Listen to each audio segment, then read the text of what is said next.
மேய்ப்பர்கள் மட்டும்தான் எதுக்கு பின்னாடி போனாங்க?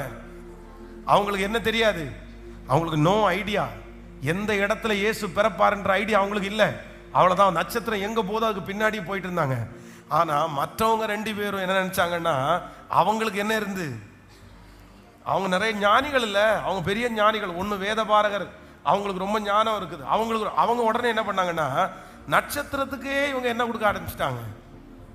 சொல்லுங்க, நட்சத்திரத்தை பார்த்து, எப்பா நீ லெஃப்ட்ல போறப்பா, ரைட்ல தான் போகணும். ஐயோ, ஏரோது எங்கே தான் இருக்கிறாரு, ராஜாவினுடைய வீடு எங்கே தான் இருக்குது, நீ மாட்டு தொழுவத்துக்கெல்லாம் போற, நான் இங்கே ராஜா இடத்துல தான் போகணும், யூதருக்கு ராஜா எல்லாம் பிறந்திருக்காங்க. அதனால நட்சத்திரத்தை விட்டுட்டு அங்கே போயிட்டாங்க.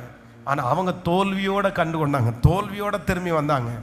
சரி, அதனால இன்னைக்கு யாரோ ஒருத்தரிடத்துல தீர்க்கத்தை, உன்னுடைய பலத்தால போகாதீங்க, உங்க புத்தியினால போகாதீங்க, உங்க ஐடியானால போகாதீங்க. எப்பவுமே உங்க ஐடியா எப்பவுமே 2-3 நாள் தான் உழைக்கும். உங்க பிளான், உங்க திட்டம் 2-3, எந்த மனுஷனை நீங்க நம்புறீங்களோ உங்க லைஃப்ல ரொம்ப கவனமா இருங்க. மனுஷனை நம்பி மட்டும் சிலதுல காலடி எடுத்து வைக்காதீங்க, நீங்க தோற்று போவீங்க.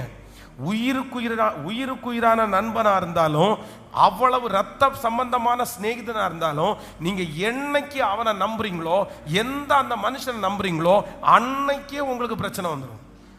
அன்னைக்கே பிரச்சனை வந்துடும். மனிதர்களுடைய உதவியை ஆண்டவரை அனுப்பலாம், ஆனா யாரை நம்பியும் ரிஸ்கான காரியத்துல காலடி எடுத்து வைக்காதீங்க.